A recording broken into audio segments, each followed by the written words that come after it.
प्रश्न पूछा, इन संसार के अंदर सबसे आसान क्या है और सबसे कठिन क्या? सबसे आसान क्या है और सबसे कठिन क्या है? अरस्तु ने बड़ी गंभीरता के साथ में उत्तर दिया, सबसे आसान है दूसरों का दोष देखना और सबसे कठिन है स्वयं को जानना। स्वयं को जानना, हम अपने आप को नहीं जान रहे हैं, हम स्वयं को नहीं जान रहे हैं और दूसरों का हमें बहुत ख्याल। यह बात बताई उस यानी दार्शनिक ने और भगवान महावीर ने उपदेश दिया, भव्य आत्माओं आत्मानं विद्धि। प्रभु महावीर का उपदेश है आत्मा को जानना। महावीर ने 32 आगमों के अंदर और कहीं पर भी नहीं लिखा कि तुम दूसरों को जानने की कोशिश करना। कहीं लिखा हो या स्वाध्याय करते हुए आप जैसे विद्वानों के कोई लाइन समझ में आई हो तो हमें जरूर बताना। महावीर ने नहीं लिखा, महावीर ने तो कहा अपने आप को जानो। इसको जानो, अपने आप को। मेरा स्वभाव कैसा है, मैं कैसा हूँ, मेरी आत्मा क्या है, मेरी आत्मा पर क्या पड़ा है। दुनिया में तो सब कुछ है, दुनिया में तो सब कुछ है और चुनना किसे है ये ध्यान देने की बात है। दुनिया में अच्छे बुरे मिलेंगे, तरह तरह के रंग मिलेंगे, लोग मिलेंगे, ये दुनिया है। दुनिया में सब कोई एक जैसे, हाथ की अंगुलियां भी क्या नहीं है, हाँ बराबर नहीं है, एक जैसी नहीं है। तो दुनिया के अंदर कोई एक जैसे नहीं है, दुनिया में सब है। फूल भी है और छूल भी है,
दृष्टि थी।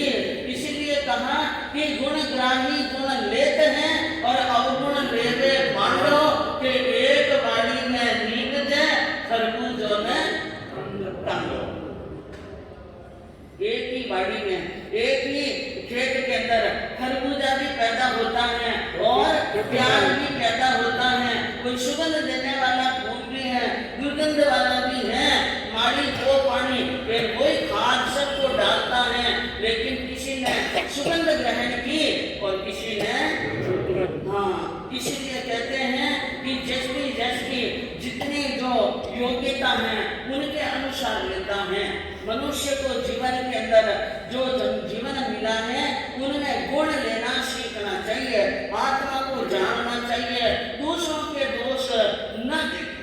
बहुत समय हो गया, अनादि काल से यही करते आ रहे हैं, दोष देख रहे हैं और हम अपने आप को जानते नहीं हैं। और गुण ग्रही तो कोई महापुरुष ही होते हैं, सत्पुरुष या पहुंची हुई आत्मा। एक बार सत्येंद्र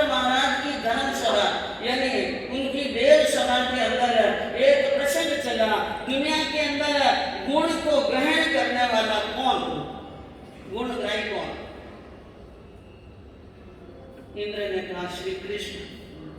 क्या बताया? श्री कृष्ण। तो देवता के अंदर कई देवताओं को ईर्ष्या हुई कि कृष्ण ही गुणवान गुणग्राही कैसे हो सकते हैं, और मनुष्य लोक में रहने वाले वो कैसे गुणग्राही हो सकते हैं। भरी सभा में इंद्र ने तो प्रशंसा कर ली, लेकिन उनको यह प्रशंसा बर्दाश्त नहीं हुई और उनको एकदम मन में विचार आया परीक्षा लेनी चाहिए श्री कृष्ण। तो परीक्षा लेने के लिए उन्होंने क्या किया? उन्हें क्या किया? एक कुतिया का रूप धारण किया। देव ने किसका? जिस मार्ग से श्री कृष्ण की सवारी आ रही थी, उस मार्ग के अंदर दूर कहीं एक जगह पर मरा हुआ अपना शरीर बना करके पड़ गई। रास्ते के अंदर मरी हुई कुतिया पड़ी है और दुर्गंध निकल गई। जानवर मर जाते हैं तो क्या निकलती है?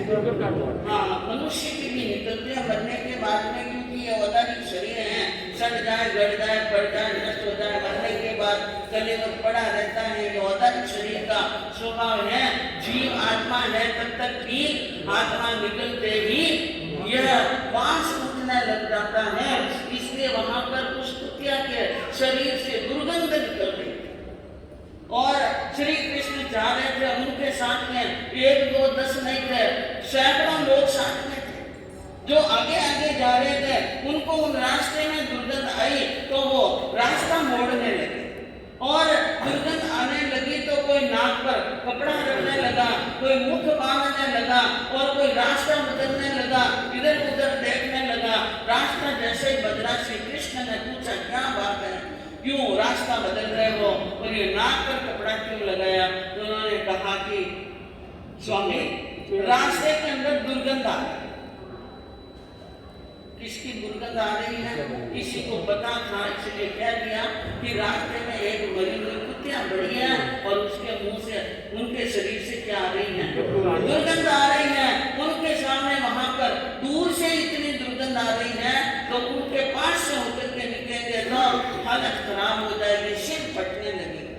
हमारी नशा बर्दाश्त करने वाली नहीं है। रास्ता बदलने लगे हम, ये स्वामी हम उस रास्ते से नहीं जा सकते। श्री कृष्ण ने कहा कोई बात नहीं, हाथी को रोको। और श्री कृष्ण हाथी से नीचे उतरे और वहां पर जाने को तैयार हुए जहां कुतिया का कलेवर पड़ा।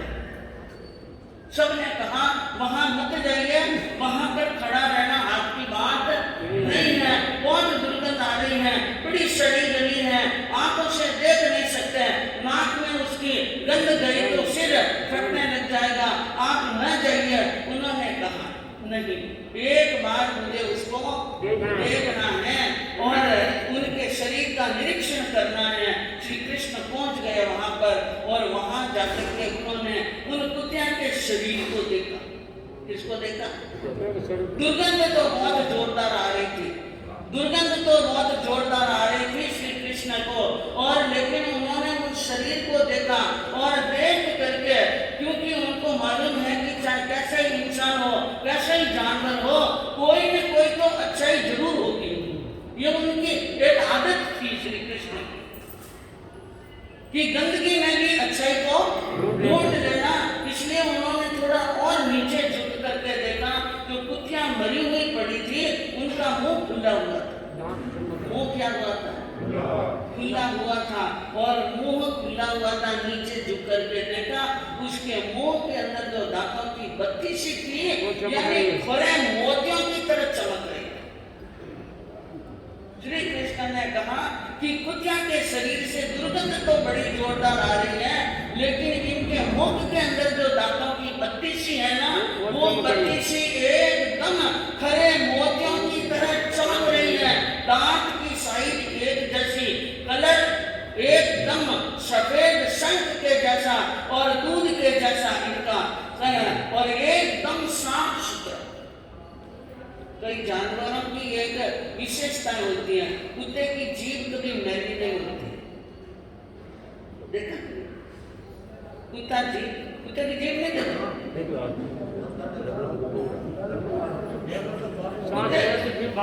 हाँ, इतनी सारी बाहर रहती है, लेकिन कैसी सफाई होती है उनकी जीभ।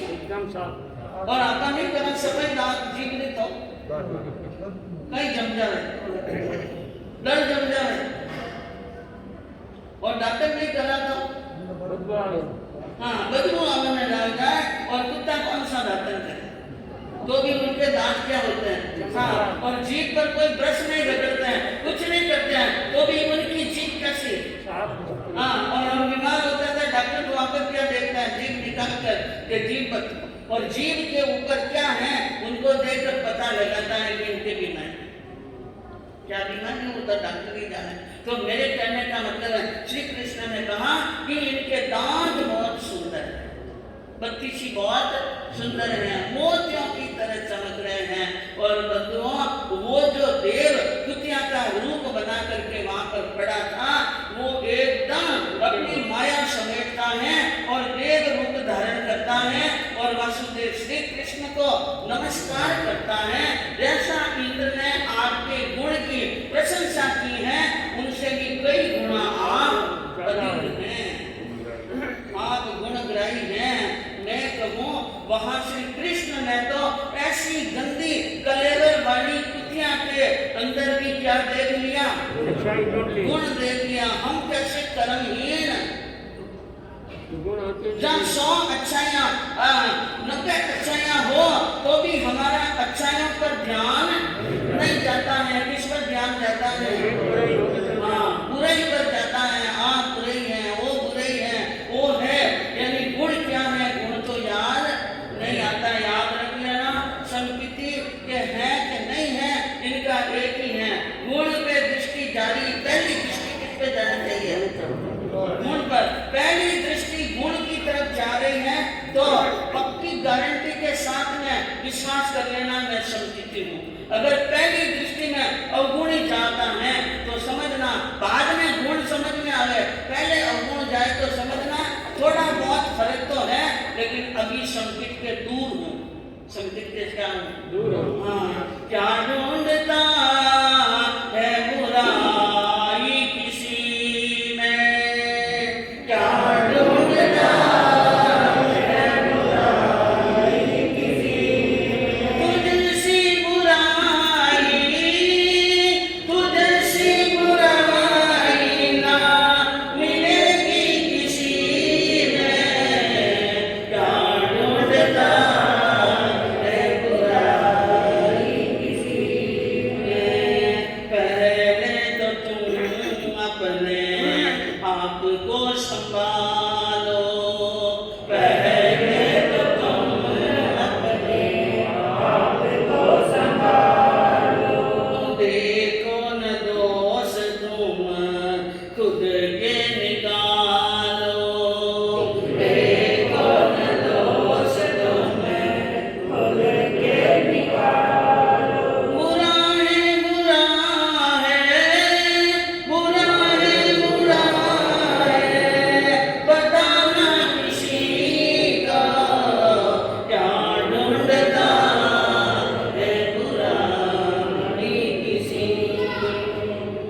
ज्ञान ने कहा कि बुराई किसी के अंदर क्या ढूंढता है, उनकी बुराइयों से तो कई गुना ज्यादा बुराइयां हमारे अंदर विद्यमान है। जब हमारे अंदर भी बुराई है तो दूसरों की बुराई ढूंढना नहीं चाहिए। अपने आप को देखो, जिस दिन हमारी दृष्टि अपने खुद पर जाएगी, अपने आप को जान लेंगे तो दुनिया को जानने की कोई जरूरत नहीं है। तो ये है हमारे जीवन के अंदर एक महावीर का यह सूत्र उतर जाए कि आत्मानं विद्धि, तो भी हमारे जीवन का क्या हो सकता है, कल्याण हो सकता है।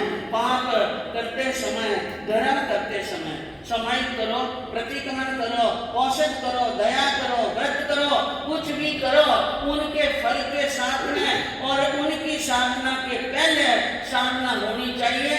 मैं किसी के अंदर दोष और आत्मा की साधना, आत्मा का प्रतिक्रमण करना है। तो आपके सामने वर्णन चल रहा